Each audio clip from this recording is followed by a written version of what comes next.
What's going on? Welcome to HDiiTV. You're now rocking with your boy.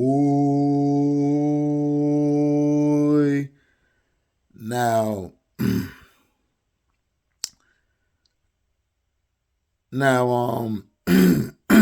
they're saying that Todd Bowles took a shot at Devin White while praising KJ Britt. Other teams spent the first few waves of free agency trying to outbid one another for available players. The Tampa Bay Buccaneers were hard at work trying to bring their own guys back. This means spending most of the money the team had on new deals for Baker Mayfield, Mike Evans, Lavonte David, and others.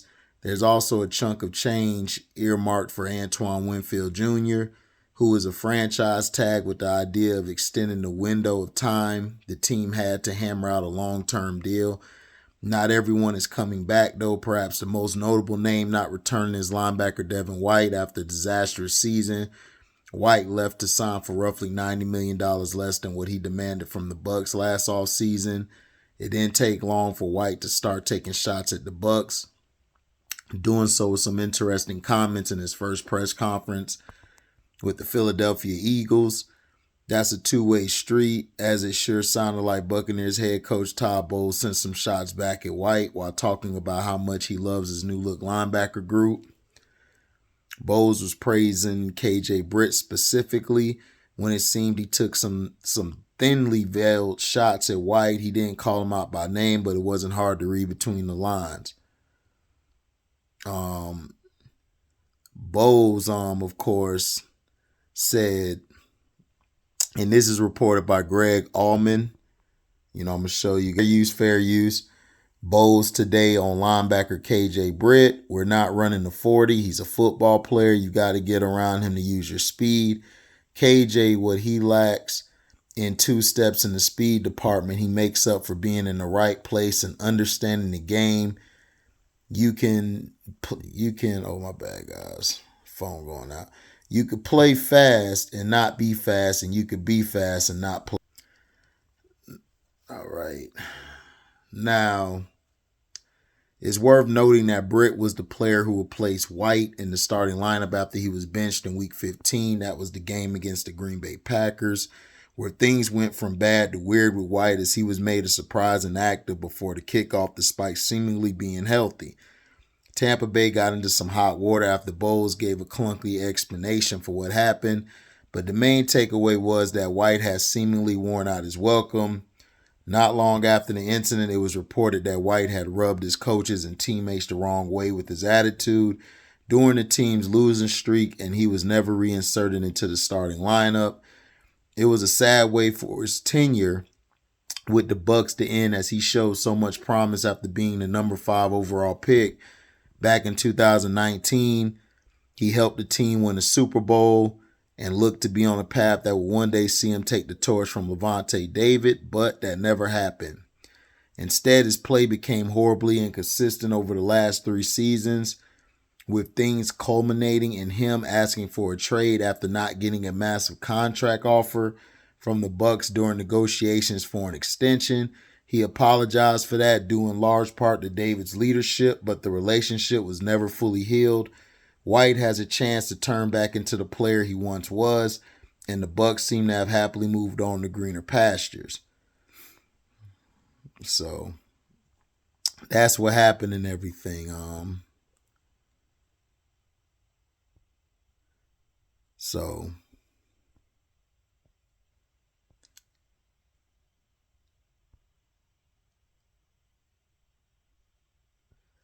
So basically, this is what Devin White said.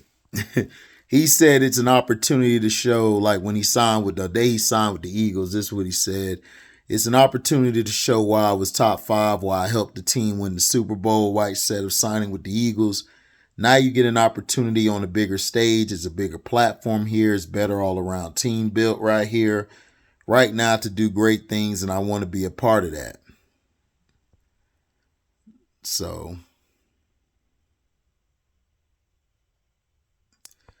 some said that his lack of accountability and plus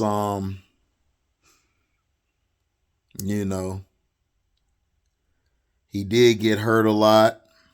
So, but this is the thing about Devin White. Devin White is a will linebacker. He's a will linebacker. He's not a Mike linebacker. He's not an inside backer. In this day and age, they're running a defense that is the 4-2-5. Okay? The 4-2-5, what it consists of, well, it's really a 2-4-5. Right? Because you got 6 plus 5. 6 plus 5, that's 11. So you got 2 down linemen, okay? And you got 2 outside backers playing the D ends. Or they're edge rushers, but slash linebackers. Then you got your 2 inside guys. Devin White is not an inside backer. So he has to take on a lot more blocks in certain situations. Some situations, they can make it disguised as like a 4-3 or a 4-2-5 or whatever. And they make it disguised so you can try to cover up. But when Devin White had to play middle linebacker when Lavonte David got hurt last year, he got exposed. Well, the year before last, he got exposed. He was getting ran over. I showed you guys film of where the ball was going, and the blockers he would go around blocks. And as a linebacker, that's the first rule you learn that day. You don't run around blocks. You don't run around blocks, period. Now, Devin White, to me, if you keep him outside, I would make him an edge guy, or I would bring in another linebacker. I would run a 4-3. You could run a 4-3 in this day and age with athletic linebackers. The Tampa Bay Buccaneers did it back in the day with Derrick Brooks, Shelton Quarles, and what was the other guy? I can never think of that other linebacker. It wasn't Nate Webster. Nate played in the middle. I gotta ask Pico, no. Pico, if you watch this, bro, man, let me know in the comment section. Who is that other linebacker outside of Quarles and matter of fact, I can look it up now. Hell I'm doing. Being stupid.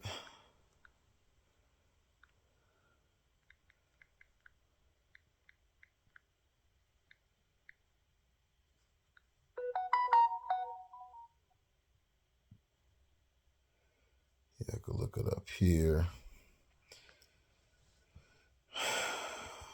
Let's see.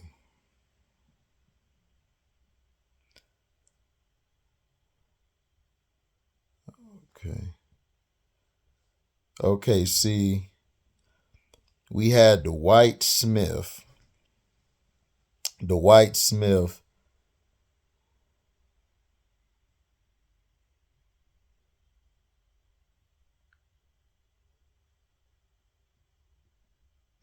Yeah, we had Dwight Smith. Dwight Smith was a safety, but we put him at the Sam, and we had Shelton at the Mike. We had D. Brooks at the Will. So that was our Sam, our strong side linebacker in the 43. So basically you had the Sam, but you could have him at the will linebacker. The will linebacker is the bird backer, we call him. The will linebacker is the guy who's gonna be free. You know what I'm saying? The Ravens defense, when they had Peter Boulware, they had Jamie Sharper. Jamie Sharper was the Sam linebacker. And then you had Peter Boulware as the will, because Peter Boulware could play the weak side in. Some plays he would do that in the sub packages when they would go sub. Ray would still be in the middle. Then you would put him at the end. You put Peter Boulware at the end and have him pass rush the quarterback. That's all you have to do with Devin White. Devin White's not an inside guy. That's why Britt took his spot, because Britt actually can play inside. You got 2 inside backers now. So Lavonte will take this side. Britt can take this side. Because of Britt's emergence, Lavonte David added extra years to his career. Devin White can be mad all he want, but I told everybody, Devin White's too light in the ass to play in the middle. And I told these people that. Like, I remember the Sam D had had he had a thing where he was talking about Devin White's one of the best linebackers. I said, no, he's not. Devin White is very athletic, but he's fundamentally not sound. He doesn't know how to take on blocks. He doesn't know how to set the point of attack. In some instances, he has to take on the linemen. So then you could get to the so you can get to the running backs. Devin White doesn't know how to do that well. Now, Todd Bowles taking shots at him. Do I care about it? I mean, they're gonna take shots at each other because that's been the rap about him. Is that he's a crybaby. That Devin White is always mad about something. He don't take accountability for nothing. When Levante David got hurt and he had to play inside backer, Devin White was getting destroyed. And he's one of the reasons why our run defense was not good that year. That's why the Rams, when they played us, they ran the ball down our throat because Devin White couldn't go against nothing. And then last season, during our losing streak as well, Devin White wasn't doing anything. And everybody's like, man, but he runs this and that. And Todd Bowles told the truth. It's not about a 40. It's not a 40. You're not running a goddamn 40 out there. You're not running a 40. You know what I'm saying? You're not doing that. What you're doing is you're playing football. There's guys who ran 4.8s, 4.9s, 5 flats. They were making a lot of tackles. You know why they were making a lot of tackles? Because they knew how to read and react. They knew how to be in position. When you're not as athletic as Devin White, you have to know where your position is. You have to know how to set the point, set the edge. You got to know when to come down. You got to know when to drop into coverage. You got to know when to get everybody lined up, running your stunts. You have to do all of this stuff. It's very cerebral. You have to be very cerebral to play Mike linebacker. That's why they didn't really allow a lot of blacks to play Mike linebacker back in the day, because that was the quarterback position of the defense. So to me, do I think he's going to help Philly? I don't know. He might. But what Philly needs to do is they need to get them a middle linebacker. But I think they still got Shaq Leonard. If Shaq Leonard is somewhat healthy, that could really help Devin White because Shaq Leonard could play the inside. But they got to get them a secondary. You know what I'm saying? They just got to get them a secondary. And plus, they have to work on communication. But they brought the guy back from the Lions, Gardner Johnson. So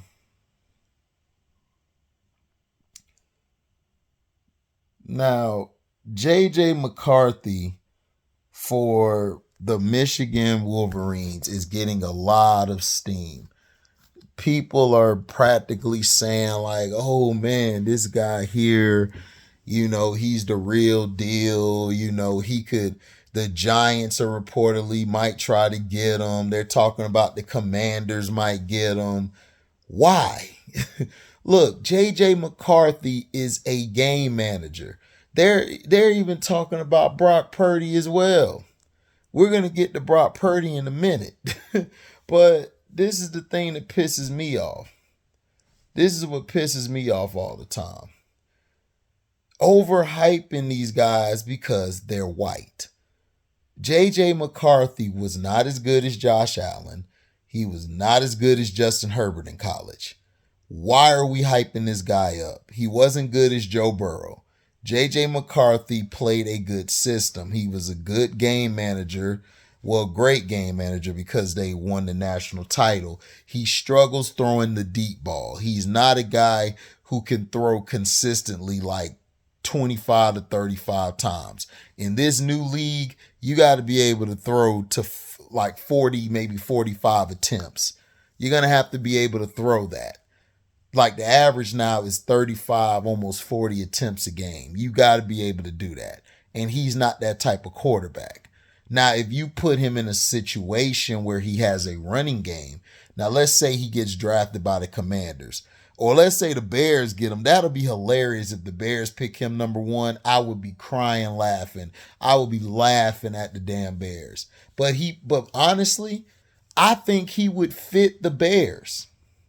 I think Caleb would be better in Washington, and I think JJ McCarthy would be better for the Bears. Now, people are going to go crazy, but you got Keenan Allen, you got DJ Moore, you got that tight end. You can go. You got a couple tight ends because Justin Fields was throwing them the damn ball all the time. So you got weapons. You got weapons there, and you got a running game. So to me, I'm not even gonna lie to you. JJ McCarthy would fit them better than he would the Commanders.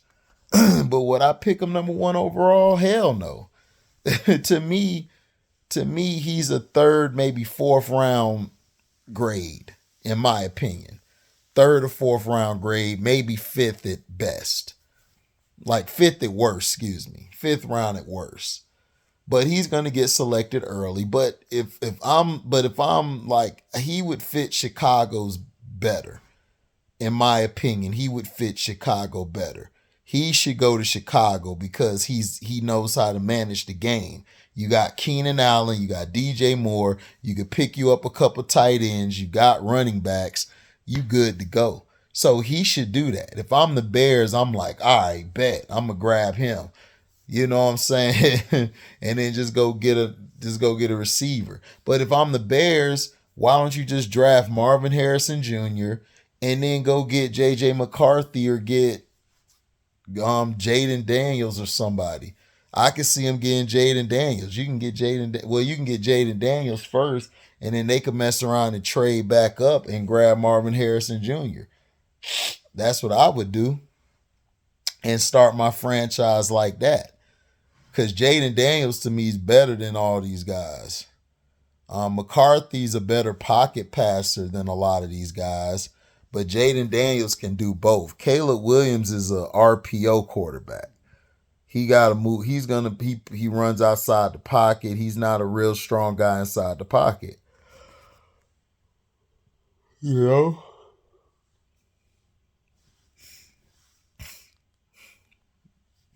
But you know, who knows?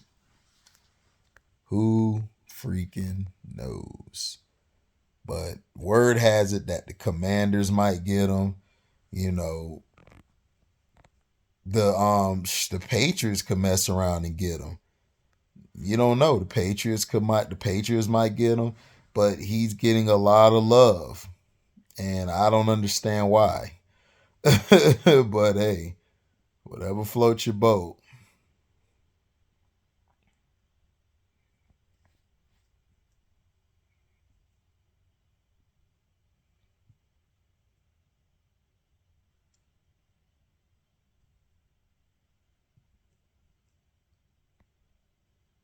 So Jaden Daniels, man, I would pick him number one. In my opinion, I would pick him one. Caleb ought to go to the Commanders. I'm telling you. If I'm the Bears, I get Jaden Daniels.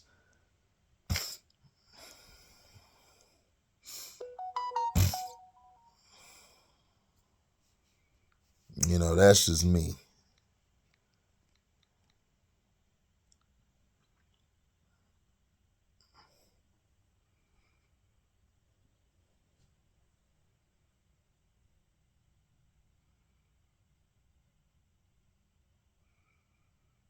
So, you know.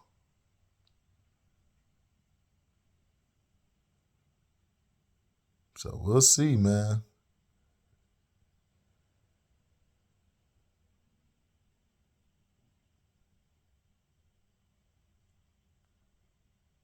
So we'll see about that.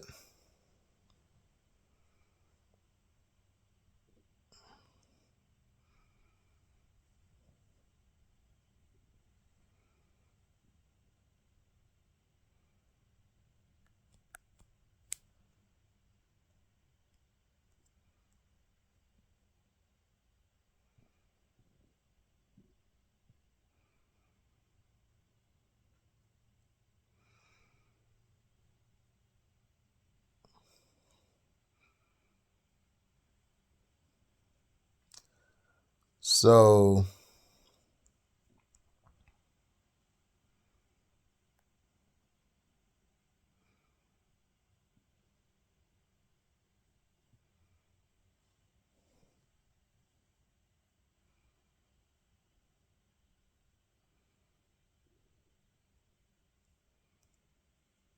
So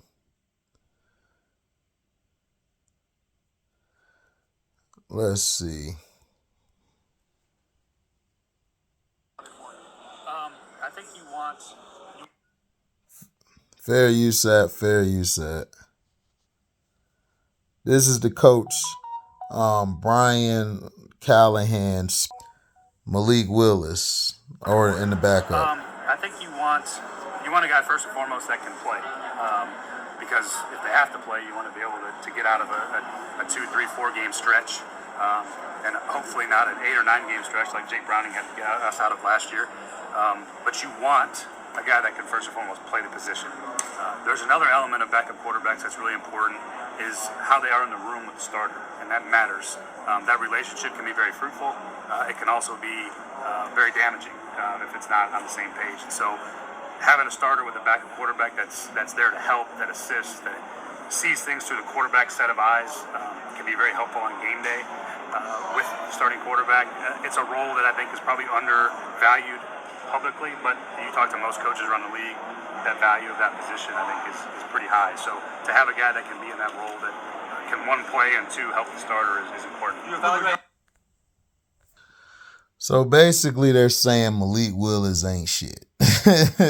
I mean, my thing is, why don't you just release Malik Willis? See, they're not releasing Malik Willis. They're going to bring in another quarterback. You know,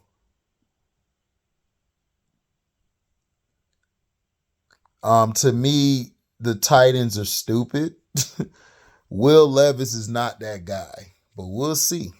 We'll see what he does with this new offensive coordinator, Callahan. My thing is, that Malik Willis, everybody's like, oh, he's a developmental he's a developmental player. Well, if he's a developmental player, then why would you draft him if you're looking for somebody to come and do something now? What showed Will Levis could do something? This guy put mayonnaise in his coffee. I'm sorry. I'm sorry. You can't be my quarterback. Like, what are you doing? Why would you do that weird shit? Ain't nobody putting no damn mayonnaise in their coffee and think they got it all up here, dog. You don't. Now, they're saying they're going to go after a backup. I mean, yeah, you can get you a veteran. I think they'll cut Malik Willis before they might be before training camp, or it might be in the middle or after. They're going to cut Malik Willis. Malik Willis will probably get picked up by another team, or he just might be just pushed out of the league. Because that's what they're doing now. They don't want too many black quarterbacks. They want the quarterback position to be white. They're getting all these black quarterbacks coming in because that's the way college football is going to the dual threat quarterback. And the game isn't playing the same. It isn't the same. It isn't the days of the Paytons, the Tom Bradys, or the Montana. It's not them days anymore. But the thing that these dual threat quarterbacks got to learn is how to throw from the pocket as well. If they can learn that, then they'll be dangerous. But see, this is what I'm talking about. You know, that's what I'm talking about, man. If you didn't want the guy, you should have just released him. Now, Brock Purdy, the 49ers are talking about giving him a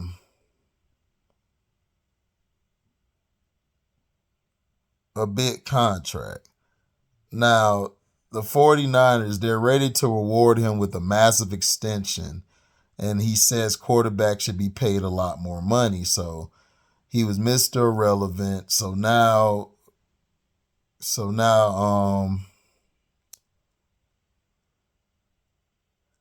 the Niners know that coming, if Purdy has a strong season, it'll soar.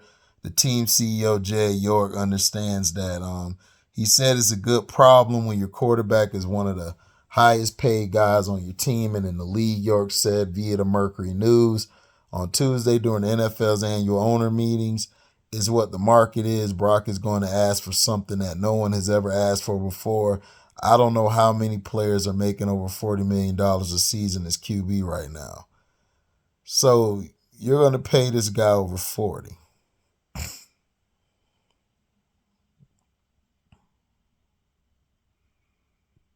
So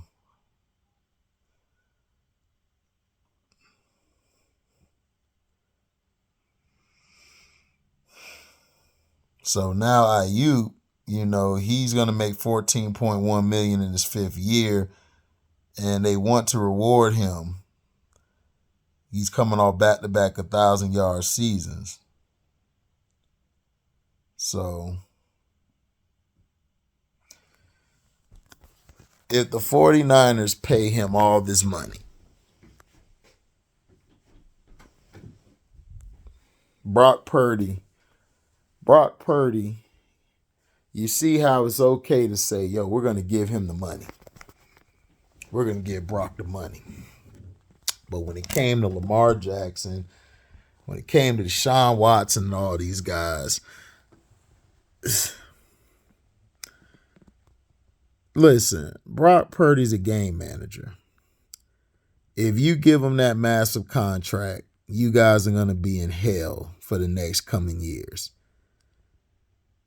The problem with him is this. He can't throw the deep ball. He's not great. He's not accurate.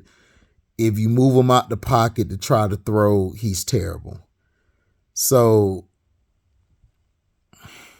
you have to be careful. You have to be careful on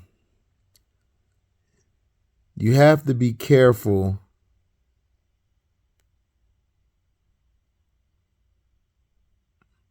when it comes to giving a quarterback all of this money when in reality he's only a game manager.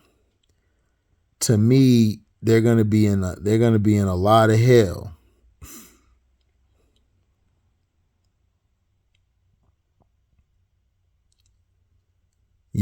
If he doesn't pan out to what he's supposed to be. You guys wasted all those draft picks getting rid of Trey Lance. Didn't really get nothing back for him.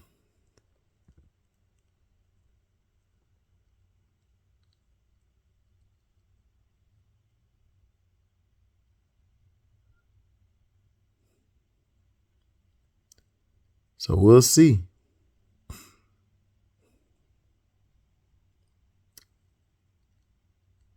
So, we'll see what he does. Brandon Ayuk is another guy who they need to sign. They need to sign Brandon Ayuk back. If you don't sign him back, you're going to be in a lot of trouble. You're going to be in a lot of trouble, and he needs that security blanket at receiver. You need to try to keep Debo. They're going to have to try to keep a lot of pieces in order to make this guy. What about Kittle? You're still going to have to pay Kittle. You can still have to pay Kittle. Unless you're going to give Purdy like a 6-7 year deal to stretch his money out. But is he worth a 6 or 7 year deal? Hell no. But if you're going to pay him $40 a year, you're going to have to stretch the contract out because it's going to mess up your cap. It's going to mess up signing all these guys. But like I said, we'll see. If Purdy balls out with no talent on the team, you still got C-Mac 23 out there. It's a lot of money. So you're going to pay this guy and get rid of all these guys. We'll see, man. But let me know what you guys think. I think Purdy ain't going to be shit. And I wouldn't pay him that money. So thank y'all for listening. Make sure you like, comment, subscribe, share this. Hit that notification bell to select all to receive upcoming notifications. And if you guys love what you hear, you can donate to the page by super chatting when we're live or a premiere video. You guys can also leave a super thanks after the video is over with. You guys can also dang, what I wanted to say. Oh yeah, you guys can also Cashapp me. My Cash App link is in the description box. You guys can also not only Cash App me, you guys can find me on Zelle. So, you know. So shouts out to Scrub Zero, Carcino for Life, Jag Sports with Jose Rodriguez. Man, who else? The Matt Mizzle Show, One True Emperor, Who Did It This Time, Strictly Unapologetic, MDT Sports, Bear Theater, Lobo. Shout out to Lobo, man. Finally got a beat from my boy. And I'm going to rip that bit. And that's L0B0, bitch. And, man, that's about it, man. I'll holler at you guys later. I'm out. Deezy.